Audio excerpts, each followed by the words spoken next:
Pemirsa, bus rombongan calon haji asal Probolinggo terlibat kecelakaan dengan bus rombongan haji asal Bekasi di kawasan Jabal Magnet, Madinah, Arab Saudi.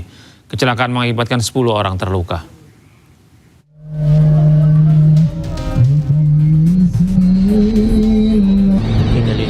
Kecelakaan dua bis rombongan calon haji Indonesia terjadi di kawasan Jabal Magnet atau Mantika Baida, 60 km sebelah barat laut kota Madinah, Arab Saudi pada Rabu siang waktu Arab Saudi. Kecelakaan melibatkan bis kloter Sub 2 embarkasi Surabaya asal Probolinggo, Jawa Timur dan bis kloter JKS 1 asal Bekasi, Jawa Barat. Kecelakaan terjadi saat perjalanan kembali dari kegiatan wisata religi di Jabal Magnet. Akibat kecelakaan, bagian depan bis mengalami ringsek dan kerusakan parah. 10 orang mengalami luka-luka, 7 orang diantaranya dari kloter JKS 1 Jawa Barat, sementara 3 lainnya berasal dari kloter Sub 2 asal Probolinggo, Jawa Timur. Seluruh korban luka telah mendapatkan penanganan medis. Kabiro Humas Kemenhaj Hasan Afadi mengimbau KBIHU agar mematuhi ketentuan dari Kemenhaj. Jika temukan pelanggaran, maka sanksi pencabutan izin tidak segan akan dilakukan. Telah memfasilitasi jamaah untuk ziarah ke tempat-tempat ibadah di Madinah, di antaranya Masjid Qiblatain, Masjid Quba, dan Jabal Uhud. Untuk itu, kami tegaskan kepada seluruh kelompok bimbingan ibadah haji dan umroh untuk pertama, berkoordinasi aktif dengan petugas resmi, kedua, mematuhi seluruh himbauan dan ketentuan yang berlaku, ketiga, mengutamakan keselamatan dan kepentingan jamaah di atas segalanya, keempat, tidak melakukan penawaran paket-paket wisata yang tidak ada hubungannya dengan jamaah, dan kelima, tidak melakukan pungutan tambahan kepada jamaah dengan alasan apapun. Apabila masih ditemukan pelanggaran, terlebih yang mengabaikan keselamatan jamaah, maka kami tidak akan ragu untuk mencabut izin operasional KBIHU yang bersangkutan. Keselamatan, ketertiban, dan kenyamanan jamaah adalah prioritas utama yang tidak dapat ditawar. Kecelakaan diduga terjadi karena adanya kendaraan lain yang muncul secara tiba-tiba dari sisi jalan sehingga supir bus tak mampu mengendalikan laju kendaraan. Dari Madinah, Arab Saudi, Eti Juwitasari, iNews melaporkan. Labbaik Allahumma labbaik, labbaik la syarika laka labbaik. Sempat berhenti karena kecelakaan di Bekasi Timur, KRL relasi Cikarang dan kereta jauh kembali beroperasi normal. Menteri Perhubungan dan Direktur Utama PT KAI meninjau langsung operasional KRL relasi Cikarang. Usai melakukan evakuasi, seluruh rangkaian gerbong kereta KRL relasi Cikarang dan kereta jauh kembali beroperasi normal. Penumpang antusias dengan kembali beroperasinya KRL relasi Cikarang ini. Menteri Perhubungan Dudi Purwagandi dan Direktur Utama PT KAI Bobi Rashidin meninjau secara langsung.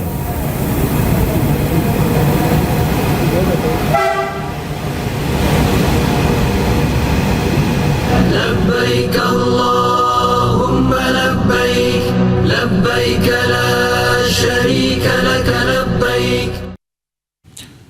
Pemirsa, Menteri Pemberdayaan Perempuan dan Perlindungan Anak Arifah Fauzi menyampaikan permohonan maaf atas pernyataannya yang mengusulkan gerbong khusus perempuan di KRL dipindah ke tengah sementara laki-laki di ujung. Arifah mengaku pernyataan tersebut tidak tepat. Terkait pernyataan saya pasca insiden kecelakaan kereta di Bekasi Timur, saya menyadari bahwa pernyataan tersebut kurang tepat. Untuk itu, saya memohon maaf sebesar-besarnya kepada seluruh masyarakat, khususnya kepada para korban dan keluarga korban yang merasa tersakiti atau tidak nyaman atas pernyataan tersebut. Tidak ada maksud dari saya untuk mengabaikan keselamatan penumpang lainnya.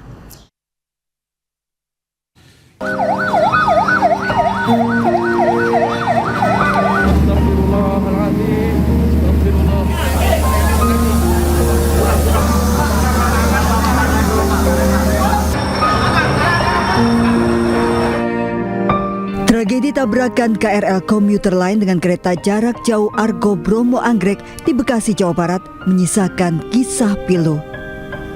Petugas memastikan semua korban meninggal dan luka merupakan perempuan lantaran yang tertabrak adalah gerbong khusus perempuan.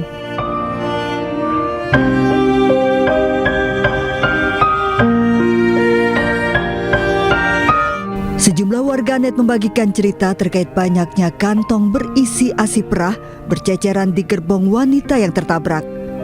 Warganet menduga kantong asi perah milik sejumlah korban meninggal maupun luka.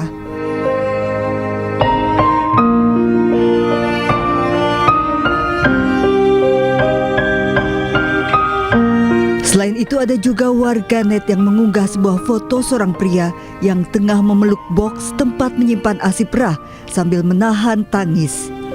Box tempat menyimpan asi perah diketahui milik istrinya yang menjadi korban meninggal dalam peristiwa naas tersebut.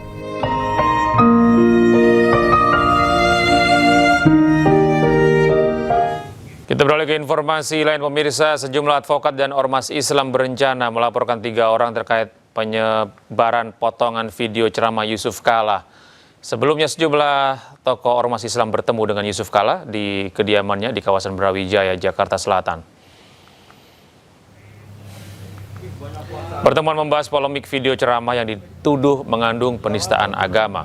Menanggapi hal tersebut, advokat dan ormas Islam berencana menempuh jalur hukum dengan melaporkan Ade Armando, Abu Janda, dan Grace Natali. Perwakilan tokoh Islam, Din Syamsuddin, menilai penyebaran potongan video memicu kesalahpahaman dan mendorong semua pihak untuk menahan diri. Pak Putih sini aja, Pak Hamdan sini. Dari ormas Islam terdiri dari para advokat. Saya tidak usah sebut dari mana. Dan saya yakin akan berbondong-bondong advokat-advokat lain untuk membela Pak Yusuf Kala yang sesungguhnya tidak perlu dibela, dan akan menuntut ke pengadilan, ke meja peradilan dan pengadilan untuk ditegakkan hukum. Pemirsa, Presiden Prabowo Subianto meresmikan 13 proyek hilirisasi nasional tahap 2 senilai 116 triliun rupiah di Cilacap, Jawa Tengah pada hari Rabu. Dalam kesempatan itu, Prabowo menegaskan dirinya optimistis terhadap masa depan Indonesia menjadi negara yang hebat. Prabowo pun berkelakar ingin hidup 1000 tahun lagi agar bisa menyaksikan Indonesia jaya, rakyat sejahtera, dan dihormati dunia. Kita harus jadi raksasa yang bangun, dan kita akan bangun. Kita akan menjadi negara yang hebat. Percaya itu, saya sangat percaya. Sebetulnya, secara jujur, saya suka dengan kata-kata dari salah satu. Gak sempat baca? Dengerin aja. Klik icon text to speech, gak pakai ribet di okezone.com.